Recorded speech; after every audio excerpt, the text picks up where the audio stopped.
तर माझ्या प्रिय मित्रांनो, आज तुम्हाला आणखीन एक नवीन कथा किंवा एका नवीन संतांचं चरित्र मी तुमच्या समोर ठेवणार आहे। आतापर्यंत जे संत झालेत किंवा ज्यांच्याविषयी तुम्ही ऐकलं तर त्यांचं जीवन तुम्हाला आवडलं का, किंवा त्यांचं जीवन तुम्हाला काहीतरी प्रेरणा देत होती का, हा प्रश्न मी तुम्हाला मुद्दामून विचारतो।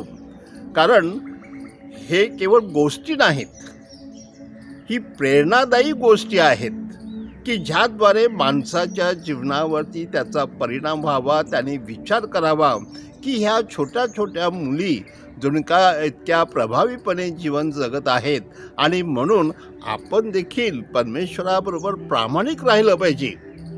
ज्या परमेश्वराला आपण आपल्या बाप्तिस्म्यामध्ये वचन दिलेलं आहे आणि ज्याने आपलं दृढीकरण केलेलं आहे, तर त्या परमेश्वराने आपल्याला निरनिराळे संस्कार देऊन आपल्यामध्ये कृपेची शक्ती वाढवलेली आहे। म्हणजे सैतानाच्या सर्व वाईट विचारावरती आपण प्रतिकार करून आपलं जीवन यशस्वी करू शकतो आणि पवित्र करू शकतो, असं जे आपल्याला हे संत दर्शवतात त्याचा आदर्श आपण नक्कीच समोर ठेवला पाहिजे आणि त्याप्रमाणे वागलं पाहिजे। म्हणजेच ह्या समाजाला खरोखर पवित्र माणसांची गरज आहे। आपण नेहमी म्हणतो साधू संत येती घरा, म्हणजेच अशा प्रकारे साधू संतांचं जीवन आपल्याला प्रेरणादायी ठरते, आपलं जीवन बदलते, आपल्या घरामध्ये शांती सुख आपल्याला मिळते। आणि म्हणून माझ्या प्रिय मित्रांनो, अशा ह्या संतांची चरित्रे आपण नुसते ऐकू नयेत, तर ते आपण धडा घ्यावा त्यातून, आणि त्यातून आपण बारकाईने त्या ऐकून त्यातून मला काय करता येईल ह्यावरती विचार करावा। तर आज आपण संत परपेच्युआ आणि तिच्या घरामध्ये जी सेविका होती, ती सेविका म्हणजे फेलिसिटी, ह्यांच्या जीवनावरती थोडक्यात आपण विचार करणार आहोत। आता हे परपेच्युआ आणि फेलिसिटी ह्यांची नावं तुम्हाला बायबलमध्ये नव्या करारातसुद्धा पाहायला आणि वाचायला मिळतील, कारण त्या काळातील ते संत होते आणि म्हणून किंवा कार्यकर्ते होते आणि पुढे ते संत झालेत।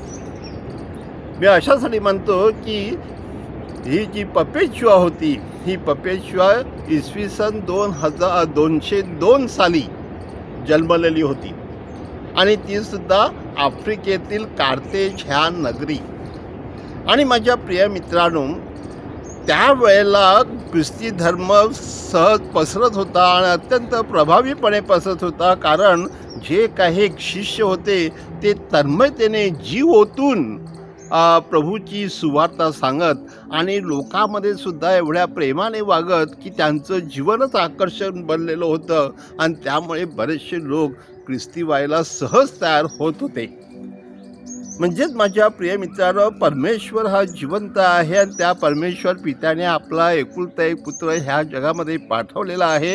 तो स्वतः काल्वारीच्या टेकडीवर खुर्सावरती आपला जीव अर्पण करतो आणि आपल्या मेंढरांना तो वाचवतो।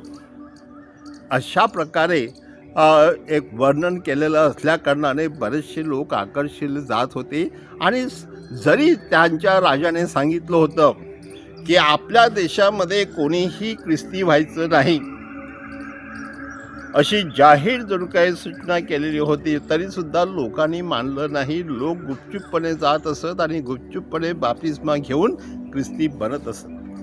आणि अशा प्रकारे आपण जर लक्षात घेतलं तर विशेषतः तरुण लोकसुद्धा त्याच्यामध्ये इतके प्रभावीमध्ये शिरत होते की त्यांना वाटत होतं ह्या धर्मामध्ये काहीतरी आकर्षण आहे, ह्या धर्मामध्ये काहीतरी आपल्याला जिवंत देव पाहायला मिळतो, ह्या धर्मामध्ये आपल्या माणसांचं जीवन परिवर्तन होते आणि आपलं जीवन बदलू शकतो। तर अशा प्रकारची एक धमक होती आणि ती त्यामुळेच साध्या स्त्रिया देखील, अशिक्षित स्त्रिया देखील त्यामध्ये एकजीव होत होत्या। आता आज आपण जे पाहत आहोत संत परपेच्युआ आणि फेलिसिटी, ह्या देखील दोन स्त्रिया आणि त्यासुद्धा आफ्रिकेतल्या, नॉर्थ आफ्रिका आपण ज्याला म्हणतो उत्तर आफ्रिका, त्या आफ्रिकेतल्या तरुण तरुणी, आणि त्यामध्ये फेलिसिता ही थोडीशी वयस्कर होता, पपीच्या थोडीशी वयस्कर होती. परंतु माझ्या प्रिय मित्रांनो, तिचं लग्न झालं होतं, तिला एक मुलगा होता, आणि पण तिला असं वाटत होतं की मला कुटुंबापेक्षा प्रभूसाठी माझं जीवन जगणे मला अत्यंत आवडेल, आणि स्वतःच्या जीवापेक्षा परमेश्वरावर प्रेम करणं अधिक आवडेल, हे जणू काही तिने मनस्वी ठरवलेलं होतं. आणि माझ्या प्रिय मित्रांनो, जणू काही तिच्या जीवनामध्ये जे काय हाल तिला सहन करायला लागत होते त्याचा तिने सुरुवातीपासूनच लिखाण ठेवलेलं होतं. म्हणजे तिच्या जीवनातील सर्व घटना लिखित असल्याकारणाने पुढे देखील दुसऱ्या लोकांना त्याचा अनुभव आला, आणि त्यांनी त्यातून प्रेरणा घेऊन आपलंही जीवन त्याप्रमाणे जगण्यासाठी प्रयत्न केलेले आहेत. माझ्या प्रिय मित्रांनो, आज आपण पाहतो की ही जी श्रद्धा आहे बघा, ही श्रद्धा ना किती महत्त्वाची आहे. म्हणजे श्रद्धा माणसाचं जीवन ठरवते की माझी श्रद्धा मी म्हणजे माझं सर्वस्व आहे, त्या श्रद्धेप्रमाणे मला जगता आलंच पाहिजे. मला कोणी विरोध करता कामा नाही, आणि विरोध केला आणि मला ठार मारलं तर चालेल, पण मी माझ्या श्रद्धेप्रमाणेच करणार. म्हणजे अशा प्रकारचा विश्वास जणू काही परपेच्युआमध्ये होता. आणि म्हणून जरी राजाने सांगितलं होतं तरी राजाला न जुमानता ते लोक ख्रिस्ती व्हायला तयार होते. ती आणि तिच्याबरोबर आणखी 5-6 लोक होते की त्यांनी देखील ख्रिस्ती धर्माचा अभ्यास करायला सुरुवात केलेली होती, ज्याला आज आपण RCIA म्हणजे rite of Christian initiation of adults, म्हणजे जे प्रौढ लोक आहेत त्यांना ख्रिस्ती धर्मात प्रवेश घेण्यासाठी जो एक वर्षभराचा काळ असतो, ज्यामध्ये ते शिक्षण अनुभव घेतात आणि आपली श्रद्धा प्रकट करतात आणि इतरांसमोर आपलं दर्शन घडवतात, तर तशा प्रकारे ही पपेच्युआ त्या प्रकारचा अभ्यास करत होती. माझ्या प्रिय मित्रांनो, एक कार्तेचा जो राजा होता त्याचं नाव होतं सेव्हरस. त्या सेव्हरसने ह्या ख्रिस्ती लोकांना सांगितलं होते किंवा अन्य लोकांना सांगितलं होतं की कोणीही ख्रिस्ती व्हायचं नाही. ह्याला कारण की त्याला स्वतःला भीती वाटत होती की आज माझ्या देशामध्ये अशा प्रकारची चळवळ सुरू झाली आणि लोक ख्रिस्ताकडे गेले तर उद्या माझ्या ह्या पदाचा काय परिणाम होईल, हा विचार तो करत होता. आणि म्हणून माझ्या प्रिय मित्रांनो, की आपण ह्या संदर्भात विचार करूया की ह्या तरुण लोकांमध्ये ही एवढी धमक कशामुळे निर्माण झाली. कारण त्यांच्यासमोर आदर्श होते, आणि विशेषतः म्हणजे त्यांना हे प्रेषित लोकांना दाखवत होते की प्रभू येशू ख्रिस्त जो स्वर्गाचा राजा, त्याने स्वर्ग सोडून तो आपल्यामध्ये आला आणि तो सेवक बनला, आणि त्याने माणसाची सेवा करण्यासाठी स्वतःचा प्राण क्रूसावर अर्पण केला. म्हणजे त्याचं जीवन किती प्रभावी आहे. तर ही संपत्ती आहे, हे धन आहे, हे सगळं फुकट आहे. कारण आपलं जीवन शेवटी परमेश्वराला अर्पण करण्यामध्ये आणि परमेश्वराचा सेवक बनण्यामध्ये अधिक धन्यता आहे. हो माझ्या प्रिय मित्रांनो, त्यानंतर माझ्या प्रिय मित्र की ह्या लोकांना तुरुंगामध्ये टाकण्यात यावं असं राजाने ठरवलं होतं. आणि विशेषतः जेव्हा ह्या पपेच्युआचे वडील ते देखील श्रीमंत होते, आणि तेव्हा त्याने ऐकलं की ख्रिस्ती होणं फार घातक आहे, आपल्या मुलीसुद्धा ते ठार मारतील, म्हणून त्याने आपल्या मुलीचं मन वळवण्याचं ठरवलं आणि सांगितलं की तू ख्रिस्ती होऊ नको, तू आहे त्याप्रमाणे चाल, तुला काही कमी नाही, जे काय लागेल तुला मी देईन, परंतु तू ख्रिस्ती होऊ नको, कारण ते तुझा अपमान करतील आणि तुला मारतील. पण ती घाबरली नाही. तिने आपल्या वडिलांना सांगितलं की समजा एखाद्या कुंभाराचं मडकं असतं, ते कुंभाराचं मडकं तुम्ही कुठे न्या किंवा त्याला काहीही करा, त्याच्यावरती कितीही रंग लावले, म्हणून त्या मडक्याला आपण दुसरं कोणतं नाव देतो का? नाही. म्हणजे ते मडकं हे मडकंच राहतं. तर त्याप्रमाणे मी ख्रिस्ती आहे मनाने, हृदयाने, आत्म्याने, आणि मी ख्रिस्तीच राहणार. मी कोणत्याही धर्मात दुसरा प्रवेश करणार नाही.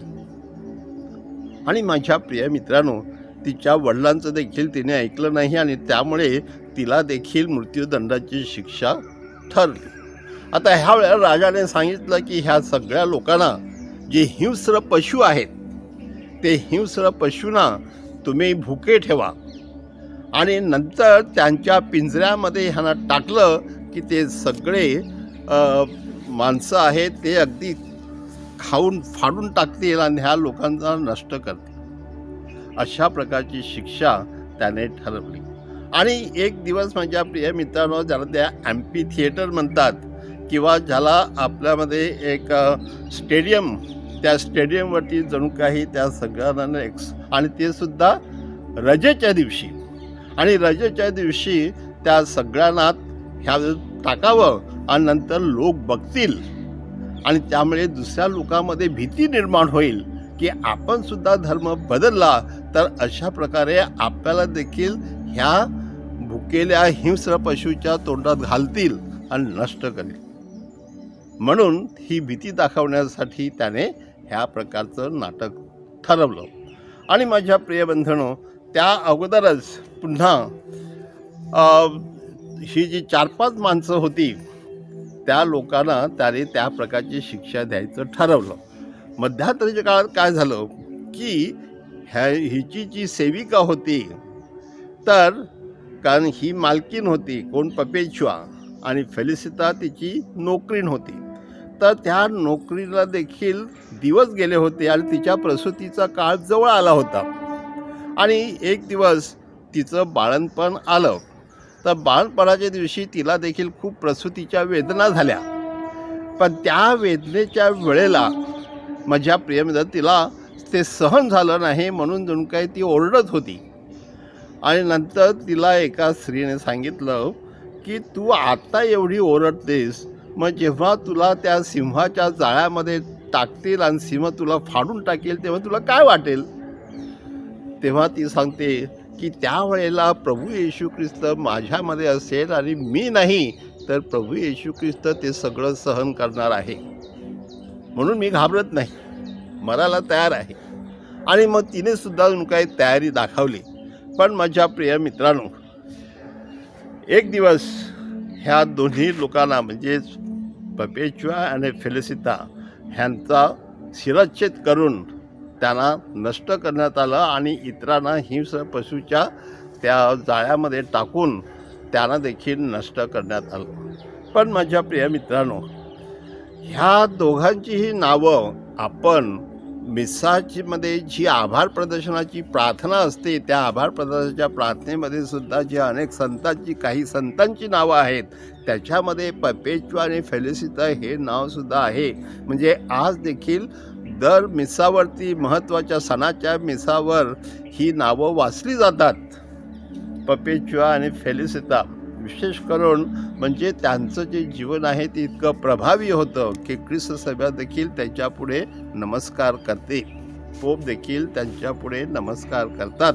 म्हणजे माझ्या प्रिय मित्रांनो, एक आदर्श संत हे आपल्यामध्ये होऊन गेलेले आहेत आणि त्यांचं जीवन आपल्याला एक नवीन ताकद देते की ते देखील मरणाला तयार झालेले होते. आणि पहिल्या 3 शतकामध्ये जे अनेक संत जणू काय मरणाला तयार झाले होते त्याप्रमाणे आजही अनेक आपले धर्मसुद्धा जेव्हा मिशनमध्ये कार्य करतात त्यांना ते आव्हान स्वीकारायला लागते की जे काय होईल ते होईल, पण मी माझं जीवन प्रभूला समर्पित करीन. ह्या इच्छेनं जणू काय आज ख्रिस्त सभा चालत आहे. म्हणून ख्रिस्त सभा आज एवढ्या मोठ्या संख्येने फोफावलेली आहे. जगातल्या सगळ्या देशामध्ये ही ख्रिस्त सभा वाढलेली आहे, कारण ख्रिस्त सभा एक प्रेरणादायी शक्ती आहे. हे सगळे संत आपल्यासाठी प्रेरणादायी शक्ती आहे आणि त्याद्वारे आपल्याला वाटतं जीवनात काहीतरी करून दाखवावं. प्राण गेलं तरी चालेल, पण सत्य आपण सोडता कामा नये. मग सत्याला जपणारे आणि सत्यासाठी जीवन जगणारे हे लोक संत होतात. आपणही संत होऊ शकतो.